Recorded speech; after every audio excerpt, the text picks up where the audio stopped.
Welcome, everybody. I'm Dr. Mike Bell, Executive Director of the Jenny Craig Institute for the Study of War and Democracy here at the National WWII Museum. It's a pleasure to be with you here tonight for this evening's Meet the Author event. You guys good? Yeah? Oh, good. Before we begin, I'd like to recognize some important folks with us here tonight, and both for those here in person and at home. If we have any World War II veterans, homefront workers, or Holocaust survivors, would you please either stand or raise your hand and be recognized? I know we have a dozen World War II vets here today, but most of them are over in another building. But in recognition of their service and sacrifice, let's give them a round of applause.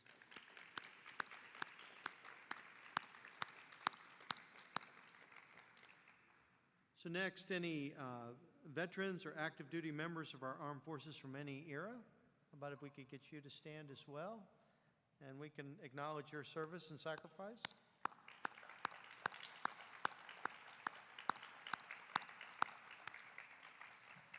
And while we're at it, how about the family members of any of those veterans or active duty military? So, we all know this is one of the toughest jobs out there. Thanks for your sacrifice as well. I'd also like to do a shout out to any of our Patriot Circle or charter members here tonight. None of these programs would be possible without the generous support from our Patriot Circle and charter members. Can we give you a shout out? Thank you very much.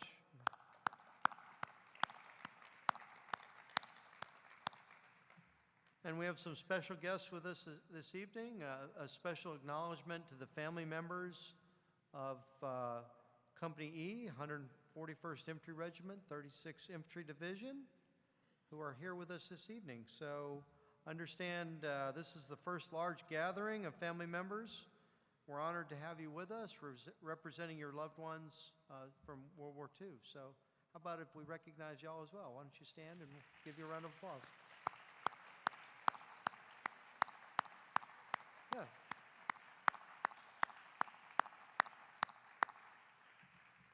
So everybody gets to get their PT in tonight. So tonight's event is special for two reasons. First, we're on the eve of Hispanic Heritage Month and running from September 15th to October 15th. So what a fitting opportunity this evening. And secondly, we originally discussed hosting this particular event over 4 years ago, and then COVID had us reschedule and shift plans. But we're honored and excited tonight to have Dave Gutierrez here. He will speak with us about his book titled Patriots from the Barrio, the story of Company E, 141st Infantry, the only all-Mexican-American Army unit in World War II. Now, Dave's a professional researcher, historical presenter, writer. His articles have appeared in various publications, including the American Legion and War History Online. Here he comes. Dave has been recognized. They're anxious to get going. Dave's been recognized by both the Texas Military Forces Museum in Austin and the El Paso Museum of History for his groundbreaking work in Company E. He also specializes in genealogical research, Mexican-American history, and World War II studies. Now, Dave participated in both of our virtual conferences, our 13th International Conference on World War II in March 2021, and also our Memory Wars Conference in March 2022. But we're honored to have Dave here with us in person this evening, finally get him up on the stage with us. So joining the conversation tonight will be one of our own historians, Dr. John Curatola. John's a military historian with the Institute. He earned his PhD in history from the University of Kansas. He's the author of two books, Bigger Bombs for a Brighter Tomorrow and The Autumn of Our Discontent. I love those titles. But John's a former Marine officer of 22 years. He previously taught for the Army. Of course, he's a Marine who studies the Air Force, taught at the Army, and taught not only in the Command and General Staff College, but in the prestigious School of Advanced Military Studies, which, for folks who want to know, they produce what used to be called the Jedi, or the war planners, for the campaign plans. So he's a veteran of multiple military operations, including provide hope in Somalia and Iraqi freedom, tsunami relief. So I think, we've got two incredible experts here on the stage with us. Let's give a round of applause to Dave and John as they start this conversation. Thank you.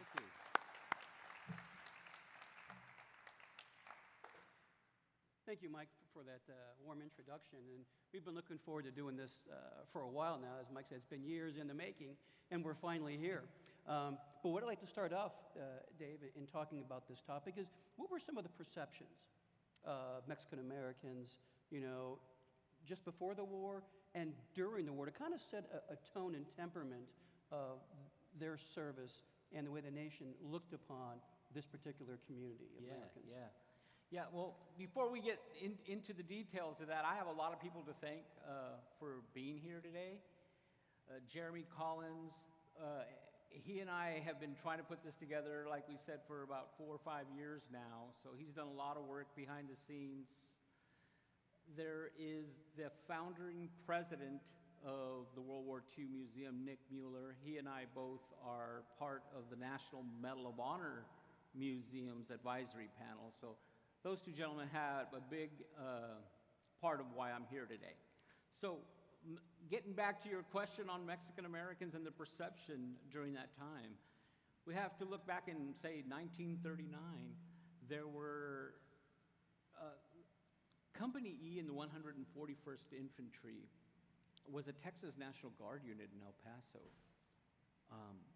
So there's 2 National Guard units in El Paso during this time. And for whatever reason, Company E was entirely segregated and made up of all of the men from the barrios of El Paso. But Mexican Americans really couldn't just buy a home anywhere in the cities in Southwest of America. They normally had to live in certain sections of their cities, literally on the other side of the tracks. The 1940s U.S. Census would list them as white. However, there was, in parentheses, MEX, Mexican. So there was a little diversity there where they could not just live in wherever they wanted to. One of the things that jumped out at me within the book itself, you go into some length, again, discuss this particular topic, but I did not realize that there was a deportation process done during that period where even Mexican Americans who were American citizens were deported back to Mexico. Can you talk about that a little bit? Sure. So this is the Great Depression time, and the reason why I wanted to get into that subject was the fact that these men from our greatest generation grew up during the Great Depression. So, and you kind of wonder, why are they called the greatest generation? Well, look what they've been through. They had to live through the Great Depression and then went on to serve in the greatest war of all.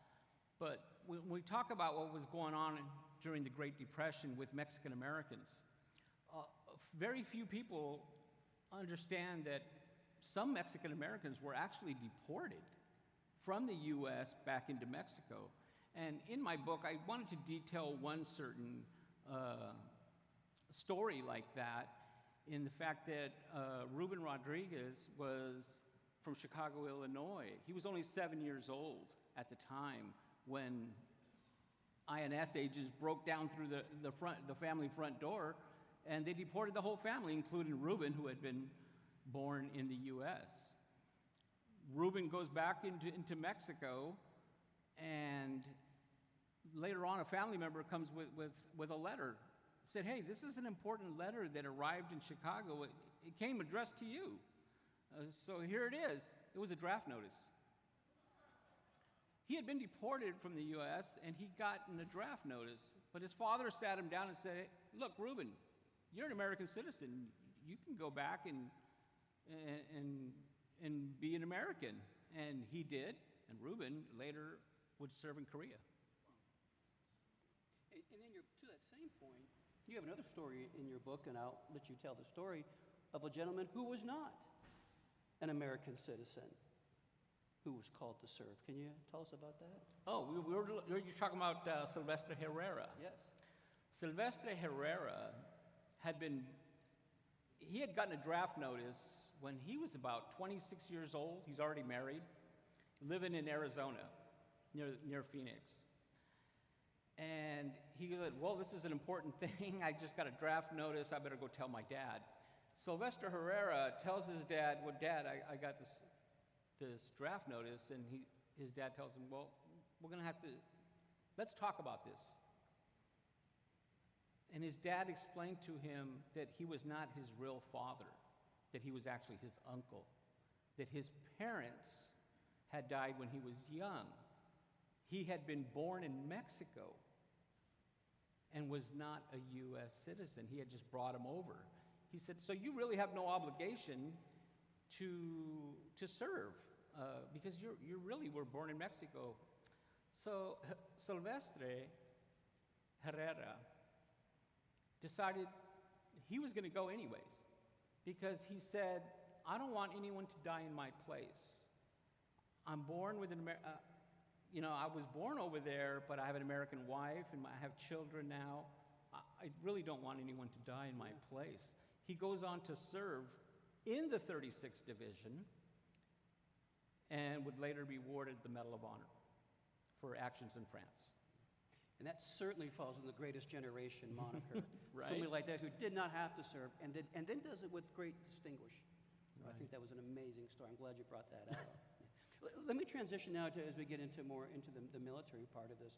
We know that that company is all Mexican-American descent.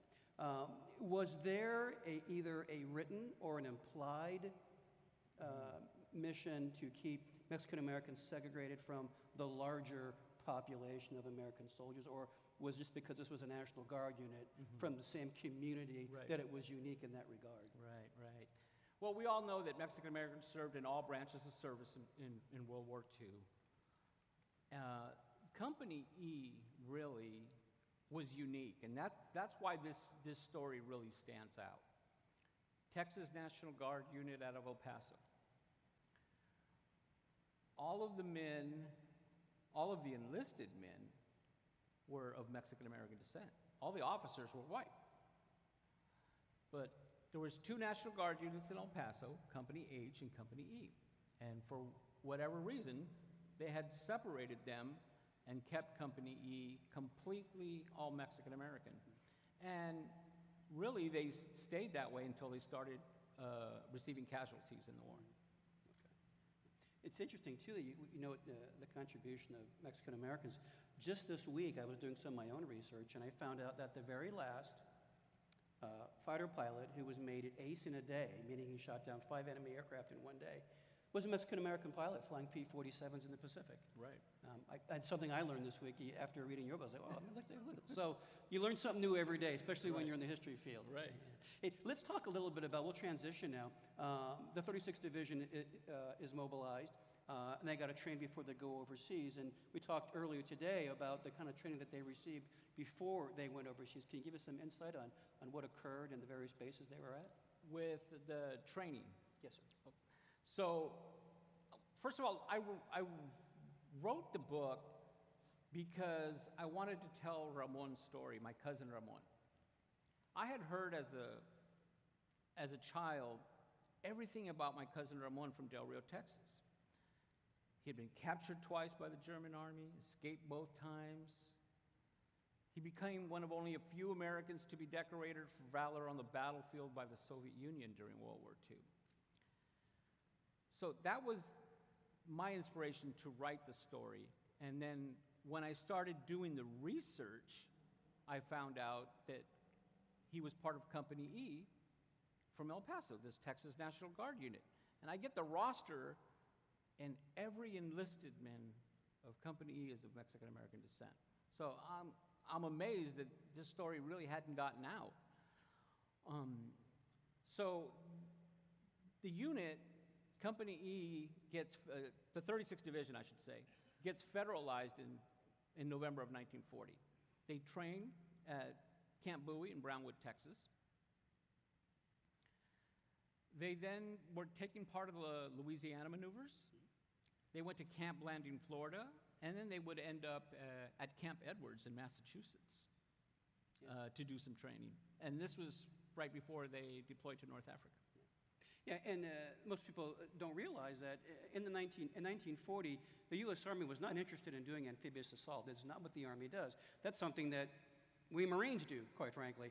But given what had happened during the war and between the Pacific and the European theater, there was a notional division of labor which required Army units to learn how to do this funny thing called amphibiosity and moving from ship to shore. And where Echo Company fell in was within this 36th Division. That was one of the first two divisions trained at Camp Edwards in Massachusetts in amphibious assault. And then, of course, they do an armed amphibious assault at Salerno in September 1943, of which our anniversary here this month. Can you give us a little insight on that operation? Sure. So the 36th Division had deployed to North Africa. They continued to train. So a lot of these men had been part of the Texas National Guard unit way back from 1939. So they've been training for quite a few years now. They get to North Africa, and there's the Sicily operation, but they're not even part of the Sicily operation. They're still training. Now they wore the T patch, the famous upside down arrow with the T on it, and they started to joke with one another that the T stood for training because that's all they were going to do during the war. Well, they get handpicked from all the training they did at Camp Edwards with the amphibious. They scored very high in their tests and all, so they're handpicked to be the spearhead American unit to land at Salerno on September 9th. 1943. So they're on their way to Salerno, and the day before, the Allies actually try to take out the high-ranking German field marshal. They bombed his headquarters to try to get Albert Kesselring, the field marshal, who was the commander of German forces in the south. Here they are, they're about to make the landing on the night before. They're in the ocean, on their landing, on their ships, ready to get on there. And then there's a message that goes over that says the Italians have surrendered. And they're about to land in Salerno. So they're all thinking, we're going to be drinking wine here in Rome here very quickly. But the German forces very quickly defended the beachhead, and it was a real tough battle in Salerno. Yeah, what happens is the Italians may surrender, but the Germans didn't. And what happens, the Germans actually had a plan in place called Operation Oxe, where they infiltrated and they backfilled all of the Italian positions, and then they manned them. And so as a result, while the Italians may have surrendered, those are just German formations now that are sitting in those positions now. Yeah. So there really wasn't a net game, and as you said, many of those soldiers thinking, hey, this might be a cakewalk, and not so much. Right. Yeah. And let's talk a little bit about this amphibious assault piece. Getting back to my Marine roots, I have to do that. You have to do that. Okay? The Navy tells the Army, look, we've noticed a number of targets on the beach that we can take out for you before you actually assault and hit dry land. And what's the Army say? Yeah, they decided not to bombard the enemy positions on the beach. Their thinking was, let's try to surprise them. If we bomb them, they know we're coming. So they made the decision not to bomb the defensive positions on the beachhead. And it was costly at Salerno. The Germans have armor sitting on the beaches, which you graphically discuss, as you should, and how difficult this fight is. One of the things that the Germans have put out as well is in the ocean. They put a lot of mines out there. And so just getting, in the picture we see here, from the ship to the shoreline is problematic because of all the mines that are there. And that's also important for another reason. Once the Navy agrees to, or is allowed to shoot at targets ashore, the problem is those ships can't get close enough. Right. to hit those targets. Right. And so men of Company E are there with their basic organic weapons, bazookas, Right. rifles, Right. and they're stuck fighting armor in that position. Yes. So Company E comes ashore, and quite a few units start running into enemy tanks. So they're quickly halted. One in particular incident was Rafael Torres. Sergeant Rafael Torres was leading his advanced squad in, and they run into several German tanks. Now, Rafael Torres had been training with an old Springfield rifle back since 1939. Now, when Company E started to merge and this Texas National Guard unit started receiving men from Del Rio, Texas, the Houston area, the San Antonio area, and then that's when my cousin Ramon joined in January of 1941. They came in with these brand new M1 rifles. So you had the Texas, the El Paso guys who were training with old Springfield rifles, but that old Spring rifle really came into play at Salerno because Rafael Torres was carrying that, and he was actually shooting at the tanks and trying to get them to retreat, and he was actually getting them to retreat. He was wounded and then would later come back. Gabriel Navarrete would later, during the invasion, also went ahead and was moving forward with his unit, and then my cousin Ramon was with him. They ran into 5 enemy tanks and a heavy machine gun. My cousin Ramon sees 2 of the men of Company E killed right next to him. And my cousin Henry is here today with us. He's the grandson, and Henry asked his grandfather, what happened that day? He goes, well, I didn't care what, Ramon would later say that I didn't care what happened to me at all. Ramon kills 2 German soldiers who are firing from a German tank. He maneuvers in between the tanks and goes after the machine gun nest, and he's hit in the arm, and he's wounded, and he loses his Browning automatic rifle.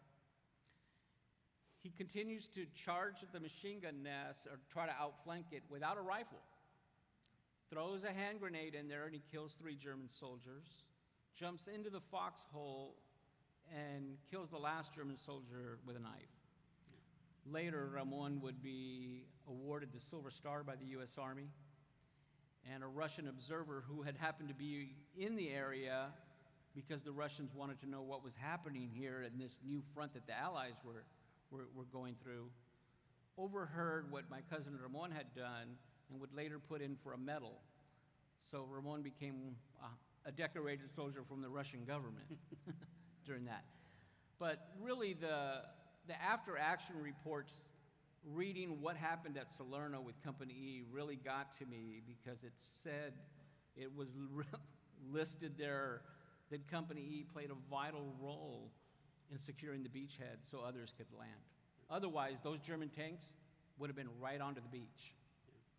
And it gets so bad, actually, that the commander of 5th Army, Mark Clark, is actually contemplating the idea of doing an amphibious withdrawal and pulling the 36th Division off of the beaches and getting them out of the area, which is problematic in its own right. Yeah. But it also sets up, and I'm going to jump ahead a little bit here, that the 36th Division has very specific ideas about General Clark, and I'll let you... Yeah, well, because of what happened later on at the Rapido River. Should we talk about Rapido first before we go into the... Yeah, I think Let's do that. Let's do that. Yeah. So the Americans stay. We initiate the floating reserve. The 45th Division goes ashore. Right. Fills in by the Salerno River, and things are okay. But then we continue to push up to the Boot, and we come across some very tough German defenses in the Apennine Mountains, along the Gustav Line, and the Americans and the Germans are basically at a stalemate. Right. In the winter of 43. Right. So Salerno was so touch and go that Mark Clark was actually looking, should we withdraw from here? I mean, the word Dunkirk was being thrown out, and that was never a good thing. They finally pushed the Germans back. The Germans finally retreated back towards the Volturno River. Albert Kesselring, who they tried to really assassinate the day before with the bombing, the B-17 bombing at his headquarters, quickly devised a defensive plan where he made 3 defensive lines. One just right at the Volturno River. The next line was what he called the Bernhardt Line, which is right in the Central Mountains near San Pietro, Mount Rotundo. And then the third line of defense was the Gustav Line, using the Rapido River as the main line defense at the Gustav Line. Now, Albert Kesselring decided what we're going to do is try to delay them from each line as much as possible. Meanwhile, we're going to be heavily defending the Gustav Line, or heavily fortifying the Gustav Line around the clock. Now, the 36th Division landed on September 9, 1943, 80 years ago. Comes November, they're at Mount Rotundo.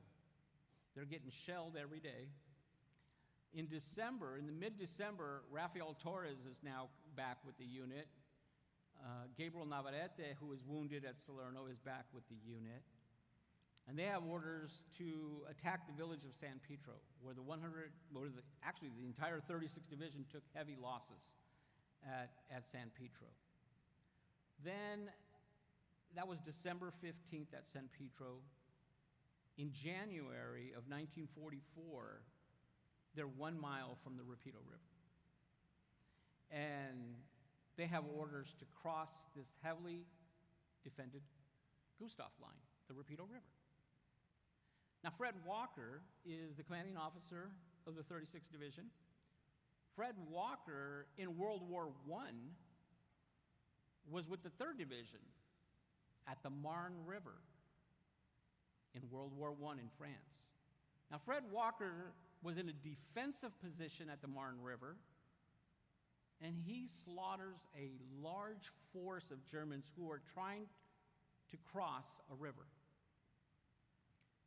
So Fred Walker knows from experience what happens when you try to cross an open river that's heavily defended. And he has orders in hand. He has to take his T-Patchers, his 36th Division, to cross this Rapido River. He writes in his diary, I don't think we're going to make it, but we have orders and we're going to give it everything we got. And in the span of 24 hours, within 2 days, the 36th Division would lose nearly 2,000 men in its attempt to cross the Rapido River. And as you mentioned in your book, there's a quote you have from one of the veterans there, and if I may, it says, if you weren't dead, captured, or wounded, you weren't there. Yeah, that was from Manuel Rivera, who was in the weapons platoon. He was a machine gunner in the weapons platoon. Yeah. And you go on further, and I'm going to steal some of your thunder here, if I may. And you write quite beautifully that the Germans in the Gustav Line at the Rapido River did not discriminate a Texan's blood from a Tejano blood. It was savagery without remorse, and it took both. Here on the battlefield in January 1944, the banks of the Rapido River, the men of Company E and the Bears of Texas were simply Americans.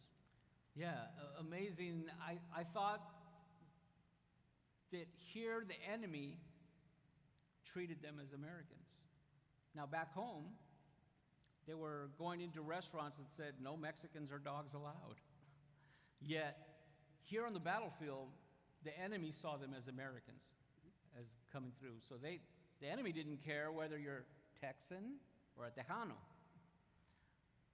You were the enemy. You were an American. So I thought that had to be in the book, that the enemy actually saw them as Americans at the time. Now, we're at the Rapido River, so I do have to mention a couple of names at the Rapido River.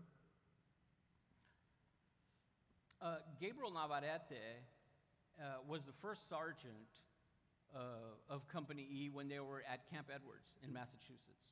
So he had been with the Guard, the Texas National Guard, since 1939. He rose through the ranks. They asked Gabriel to become an officer. They said, you should go to Officers Candidate School. So he took the test, and he took the verbal test, or he took the written test, and he passed. Then he takes the verbal test, and he was told, I'm sorry, we're not going to let you go through Officers Candidate School because you have too much of an accent. 3 times that happened while he was in training. It was not until at Salerno, he was leading my cousin's advanced squad that broke through the enemy tanks. He was wounded. He comes back at Mount Rotundo, and he's commissioned an officer in the United States Army. Eduardo Romo at the Rapido River he's from El Paso, Texas. He was leading his platoon across the river. They actually were one of a few who actually got across the Rapido River. Was in a foxhole before they were completely surrounded. Eduardo Romo would spend nearly 16 months in German POW camps. He came back and still served. He was still serving in the Army after that. Trinidad Betancourt was from Mission, Texas. Not sure when exactly he had arrived at Company E, but he's listed in the unit. We know that because he was listed as missing in action at the Rapido River and later listed as killed in action. I found it interesting, too, you talked about those men who were captured by the Germans, thought they were part of the Mexican army. Yes, yes. Yeah. They didn't think that there were Americans who had, Tejanos in the ranks itself. So Eduardo Romo's captured. He's sent back. He's being led back by the Germans. Ricardo Palacios from El Paso, also captured, is being led back.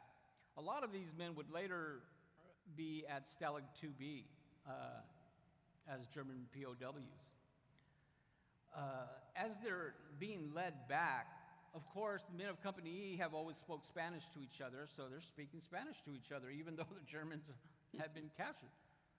The Germans looked very puzzled.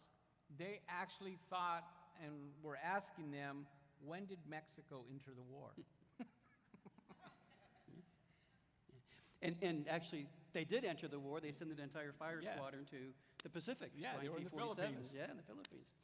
Let's fast forward a little bit, and we go up to 36s in the Anzio operation. Okay. And they're in part of the liberation of Rome. Can you kind of expand on their operations? Sure. Up there? So it's a disaster at the Rapido River. No one is able to get across the Gustav line. This is January. In February, the Allies decide, well, the Germans, we can't get across. Heavy artillery is firing it. They must be in the monastery on Monte Cassino. We actually bombed a 6th century monastery because the Allies felt that the Germans were using that as an observatory to fire down artillery on them. They're in the Monte Cassino area until late. Company E was there till late February. The unit's completely decimated. All these new people are coming in. Now it didn't matter whether they were all Mexican or not, right? So anybody was coming into the unit. If you're breathing, you're coming into the platoon or company. They then land at Anzio and were actually part of the Battle of Vellatri, where my cousin Ramon is captured. Now, Ramon's a private first class during the Battle of the Rapido. And when he comes back from the river, and by the way, he's one of only 27 men from Company E to come back. They crossed with 154 men that day. And only 27 of them came back. So when Ramon's back with the unit, he's made a sergeant. He totally bypasses corporal. He went from PFC to sergeant. Now he's wearing sergeant stripes. They're at Vellatri, right just south of Rome. And they're really close here now. And he gets captured. His advanced squad just gets overrun. He gets captured. He's sent back, or the Germans have him held in a building, and an Allied bomb hits the building. And through all the confusion, he gets through a hole in the wall. Italian civilians hide him for a couple of days before Americans came through, and he's there. But many of the members of Company E were part of that, were part of the unit that actually marched into Rome, and many of them would later make the Allied landing in southern France. Alex Carrillo from El Paso, Texas, was part of the weapons platoon. And this is one soldier which always amazed me, because if you think about it, he lands in North Africa with the 36th Division. He makes the Allied landing at Salerno. He goes and fights through the Rapido River. Alex Carrillo crosses the Rapido River in January 44, is actually captured with Santiago Jaramillo. So here's two guys from Company E and a new guy that had come in, some new guy named Morris Crane. He was from Kentucky. Morris Crane would later be awarded the Medal of Honor posthumously in France.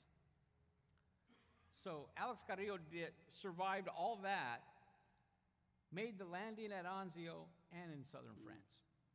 So I'm always amazed at that. Yeah. Now that we're here at the end of the war, now I'm going to go back to Mark Clark, and I'm going to pin you down Oh, on okay. that Now you one. want Now Mark. that we're there. Okay. Yeah, let's go. So the 36th Division had endured all of that, and we have Fred Walker, who didn't want to cross the river but had orders to cross because he knew what was going to happen. He, from what happened to him in World War I. Many of the survivors from the Texas or the 36th Division Association later were upset that Mark Clark was going to get his 5th star afterwards. So they put out a petition for him not to get it, and there was actually a congressional hearing about the Rapido River crossing because they wanted to know, should something be done to the officers who ordered an attack that cost so many American lives? Let's transition to after the war. What was the experiences of these men as those that survived as they came home to the United States? Yeah, that was important. That was important. My cousin Ramon really suffered from PTSD like many of these men. They came back and really had a hard time adjusting back to just normal life after being through World War II like that. I know he had problems with PTSD and so many of the others. Now, if you think about it, they had gone through everything in World War II, everything the enemy threw at them. Many of these men, their sheer will to survive was incredible. You come back to Texas, and there's still signs you can't go into this restaurant because you're of Mexican descent. Many of them were not going to take it anymore. They had been through all that this was not going to stand. And it was people like Dr. Hector Garcia, who formed the GI Forum that my cousin Ramon was heavily involved in as well. That they looked at how can we improve our lives? And a lot of these men, when they came back, and there's a lot of family members, and they could attest to this too, they really didn't want to discuss the war and what happened to them. Now, if they got together, they were always discussing what was going on, between them. The men from El Paso actually formed a Company E club, and they would hold dances and for the community. They would raise money for charity. So they were very heavily involved. Gabriel Navarrete would be wounded several times during the war. We talked a little bit about how he was an enlisted man, was commissioned an officer. He would later command Company E in World War II. Gabriel came back home and was still serving the community as a veterans officer. And he was seeing that a lot of these men were missing a lot of medals that they had never received. Ricardo Palacios had been wounded at San Pedro, never received his Purple Heart. Nobody ever gave it to him. And Gabriel Navarrete, overseeing all of his paperwork, he made sure that Ricardo Palacios got that. Purple Heart. Just last August, they opened a new middle school in El Paso. So now there's a Captain Gabriel Navarrete Middle School in El Paso. Let me dovetail off of that, and in your book you talk about the Longoria affair, Okay. which is relevant to the discussion you just brought up. Can you give us some insight on that? Yeah, so for those that are unfamiliar with the story of Felix Longoria, who was from Pittsburgh, Texas, he was serving in the Pacific, Felix, and was killed in action. About a little after the war, about 1947, 48, they made the decision that they were going to bring home those that were killed in action overseas. So they were bringing bodies back to be buried because their loved ones wanted them buried here in the United States. So they were bringing Felix back home to Pittsburgh, Texas. And so his wife went to the local funeral cemetery and said, we need to get ready to have him buried here. They told her, I'm sorry, ma'am, we can't have him buried here because he's Mexican. They wouldn't bury a veteran who was killed in action in their cemeteries. And the reason why was because they didn't want to upset anyone because he's of Mexican descent. Well, Felix's wife got Dr. Hector Garcia, the founder of the GI Forum, involved, and he was upset and wrote letters to just about everybody, including then Senator Lyndon B. Johnson, who was in Washington and overheard the story. He goes, oh no, this is not going to happen. If they won't bury him there in Pittsburgh, Texas, we're going to bury Felix Longoria at Arlington National Cemetery. And that's where he lays today. Yeah. Well, it was an unfortunate series. I'm glad it ended well for him. He got his deserved place of honor in America's pantheon. Since war and remembrance is certainly a major theme of how we look at the war and remember it, can you talk about the Ken Burns series and how that kind of affected you in watching that series? Yeah, so Ken Burns puts out this mini-series, 7-part, 14-hour mini-series on World War II. Not one mention of Hispanic contributions in World War II. Yeah, 14 hours, and we can't put one instance of Hispanic contributions. So there was a lot of noise made about that even before the series came out. I think it was PBS, right? Yes. They ran it originally. And I decided I'm not going to watch that because at that point, I don't need to see it. I know what they're going to show. Not till about 2 or 3 years later did I watch it and realize, it was a very good series that Ken Burns did, other than the fact that they omitted completely Hispanic contributions. But that really, and in 2009 is when I started writing the book. It took me 5 years, by the way, to write this story, and this is the first book I ever written. So, it's 2009. I finally get to see it, and I kind of enjoyed what he put out. I loved what he put out, except for the fact that, that there was no Hispanic contributions to that. And then I start to think about it, and where is Ken Burns going to get these stories if we don't write them? And that really stood out to me because where are they? Because I couldn't, when I was doing research, I couldn't find it. I couldn't find very many. There was a few books that were out there, a couple of authors that put together a few things. Raul Morin wrote Among the Valiant, and that was one that stood out to me. But really, that was it. That was all. So, to me, I think we have to get better at recording and documenting our own history. Because this is one good example of it. No one's going to do it for us. We're going to have to do it ourselves. And to that extent, you are taking it to the next level. Please tell us about what's in production for you. Yeah. So, I originally wrote the book in 2014. I self-published the book. And I started to try to get the word out on this story. I would write newspaper articles.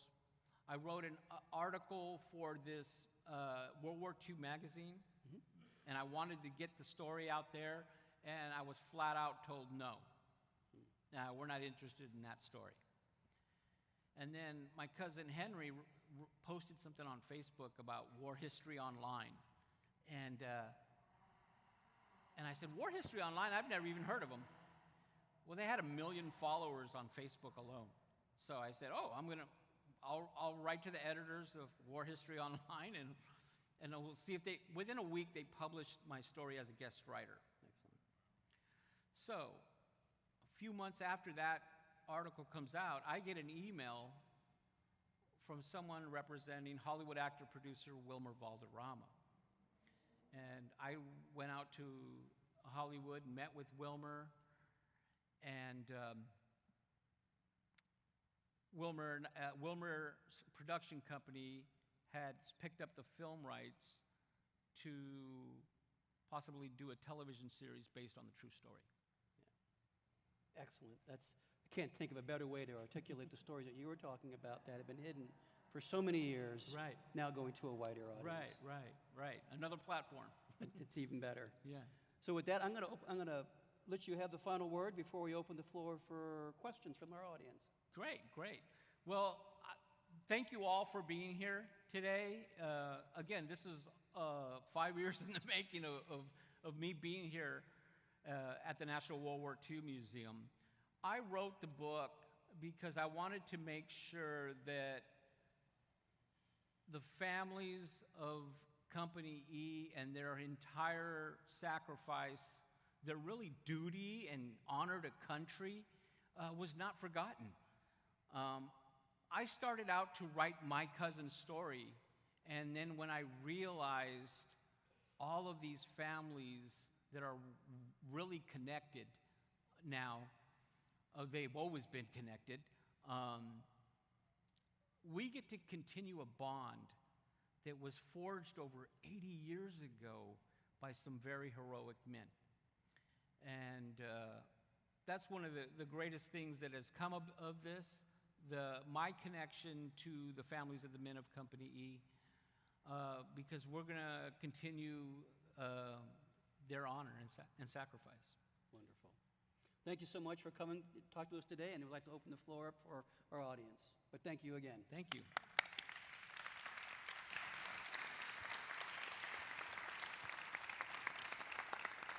First question will be right in the center. Did good. Hey, 2 questions, please. I'm curious, since they were all Hispanic, were there orders given to them in Spanish? Also about General Clark, could he have done anything to rescind that order to send him over that river? So, did they speak Spanish to them? All the officers were white, so the only person that spoke a little Spanish was Captain John Chapin. Now, Captain Chapin was a very popular guy within the company. All of the men looked up to this guy. They called him Daddy Longlegs because he was so tall. And Captain Chapin really stood up for them. And he was supposed to be promoted and transferred out of Company E. But they told him, we're going to promote you, but we have to transfer you out. And he said no. He said, I'm staying with Company E. I brought them here. I'm going to take them home with me. John Chapin was killed in action, leading his men across the Rapido River. And in 2000, there's now a new school opened near Fort Bliss, John Chapin High School. It's actually the first place I had my first book signing, at John Chapin High School, because they have a beautiful memorial of him there. And your other question was Mark Clark. And could he have done something different? I think that you have to take everything that was happening to Mark Clark. He was nearly kicked off the beach in Salerno, right?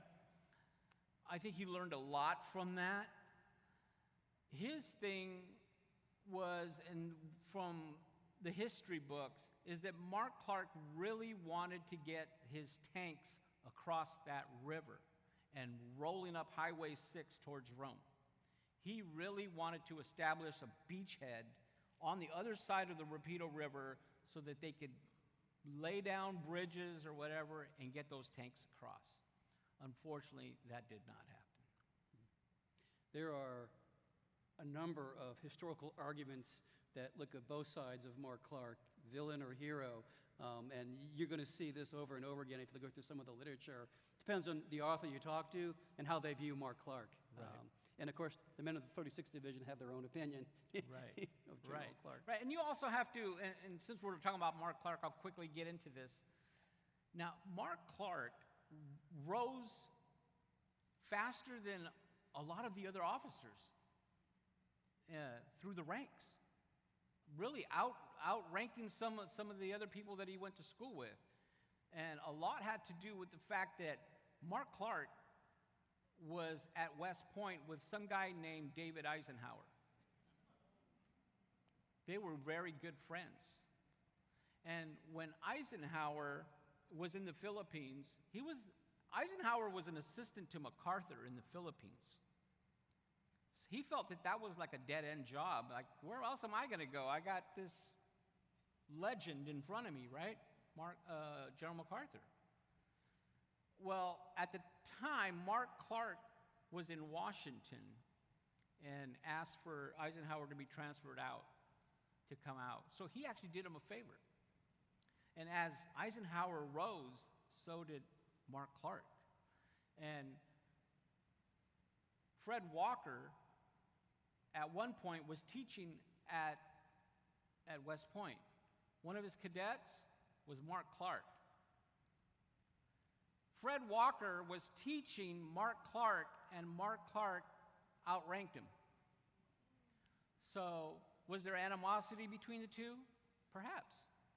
And then now he's being asked to cross the Rapido River, and Fred Walker knows what is going to happen to them if they cross a river. So, there's a lot of people didn't understand the dynamics of that. And a footnote to that, Mark Clark fires the 6th Corps commander at Salerno, Yeah. and he fires the 6th Corps commander that he put in place at Anzio, too. Anzio. So he fires both of his corps commanders there. Questions? Yes, sir, right here.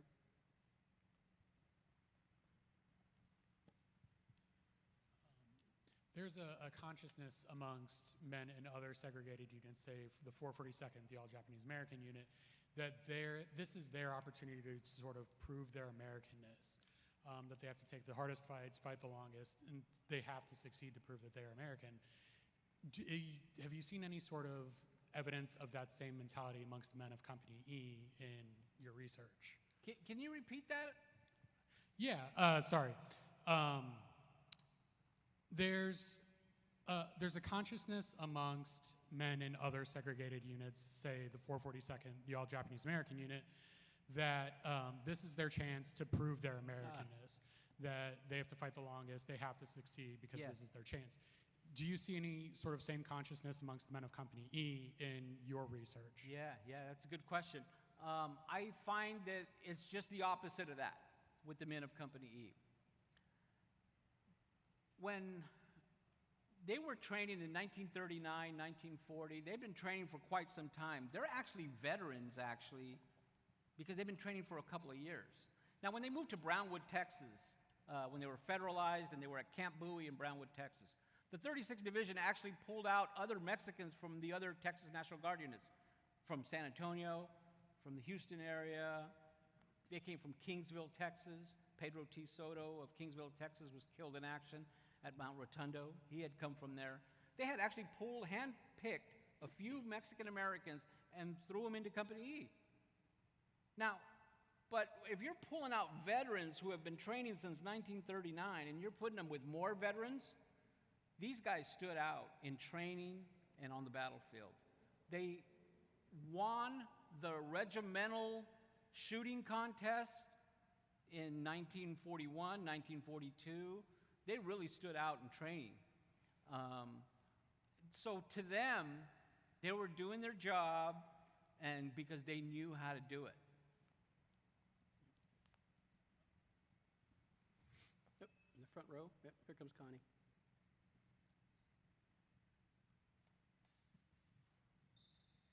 Dave, question for you. What do you attribute the fact that this story about the all Mexican American unit has not really gotten the exposure that the all African American units and all Japanese American units have?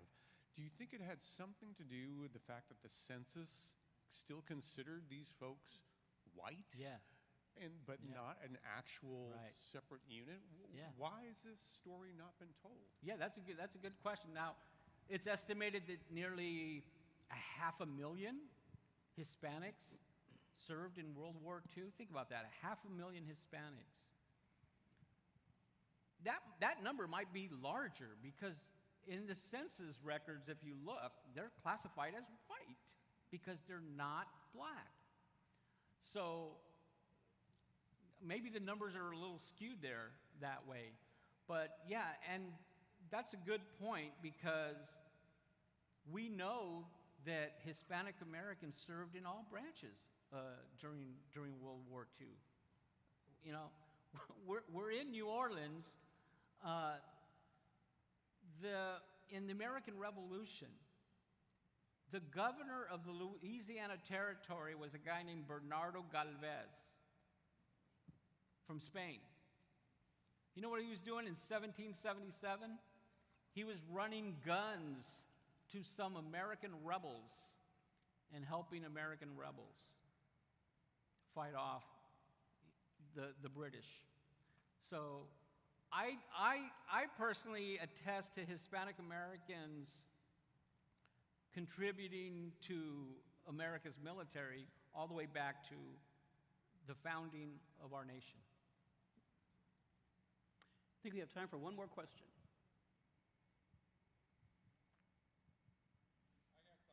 Sir? Okay, Dave, I'm going to ask this question. You had told a story about a soldier on the battlefield that had gotten shot. I think you and I had talked about it one time. And somehow or another, he elevated. I guess it could have been the loss of blood, running to his brain, where he elevated, man, over the battlefield. So, I'm not sure, if it could have been the loss of blood or or was it something spiritual? Yeah. Have you looked into that? Any of that story? Yeah, this is, Henry's talking about Rafael Torres. Now Rafael Torres was very unique for me. First of all, he's from El Paso, Texas. His last name is Torres. Do you know how hard it is to find one Torres family in El Paso? It wasn't easy. And it wasn't until I found his granddaughter who was blogging about Rafael Torres, during Veterans Day or something. She was blogging about her grandfather, and I finally connected with her. And she lives out in Iowa. And we talked on the phone, and then she said, Dave, my grandfather actually wrote his memoirs. I have them. Nobody in the family's done anything with them yet, so I'd like to give them to you, and hopefully they help you. So I expected, a few pages. I got 200 pages of Rafael Torres' personal memoirs. As I'm reading through there, Rafael Torres is describing in detail how these new recruits, farmhands, what he called them, from South Texas, like Del Rio, Uvalde, Texas, and he handpicks my cousin Ramon Gutierrez to be part of his unit because he was so athletic.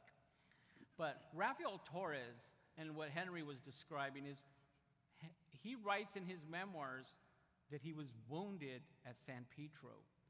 He was wounded so badly, actually, that when men were walking across, they thought he was dead. And Rafael Torres is explaining what he was feeling about what happened to him at the Battle of San Pedro. But thanks. Hey, Dave, that's not the last question. No.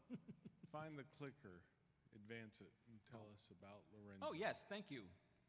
I had the pleasure of walking you and Mimi through the museum, or part of the Yes. museum today. But tell us who we see on the screen, and tell us about today, please. Yeah, this is Lorenzo Macias of El Paso, Texas. Lorenzo was a little different because he grew up in El Paso, and his family was a bunch of musicians. They played in mariachi bands and stuff for the city. He always carried a guitar. Lorenzo Macias always carried a guitar.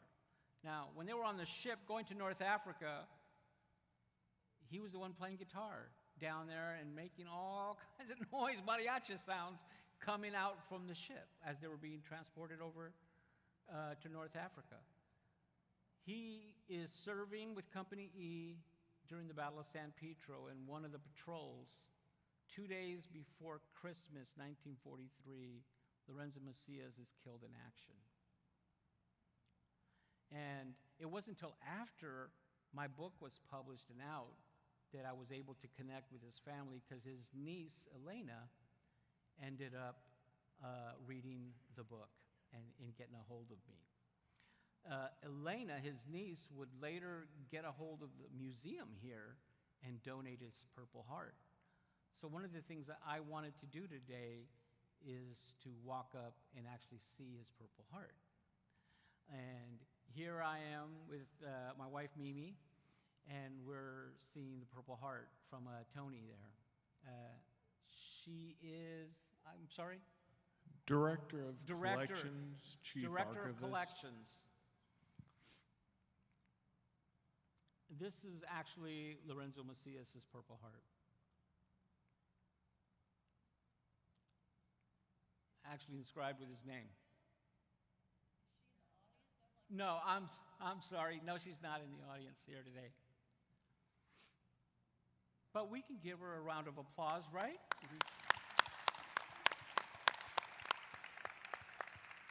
I think she'll like that because I know she's watching from Southern California.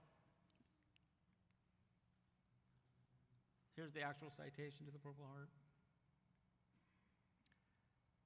And here's Chase, who's the curator, and he and I standing next to the Purple Heart. And to add to that, Lorenzo will be featured at the entrance of our brand new Liberation Pavilion as one of those in the Cost of Victory gallery as you walk through and recognize what it cost our country and the world for those who gave their lives for freedom. David, John, thank you very much. Thank you. Thank you. Thank you. Thank you. So an amazing story of service and sacrifice, of inspiration for all of us. Some incredible nuggets there. You know, I want to thank Dave for being here tonight. We finally got him here. You know, thanks for those personal insights that really make this so poignant for all of us as we do that. Dave afterwards will be there signing books. I think you've got a few left there. For the folks there that Jeremy mentioned, we've got the Liberation Pavilion opening up.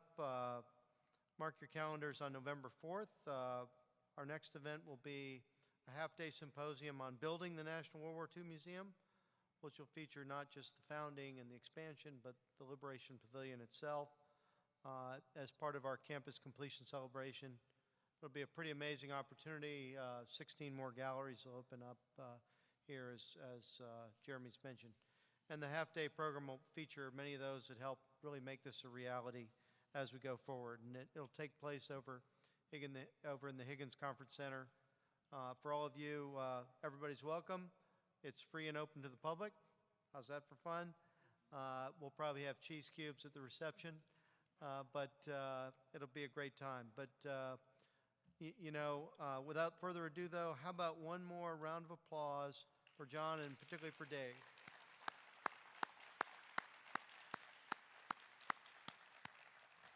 So thanks, everybody, for coming tonight, and glad you're here.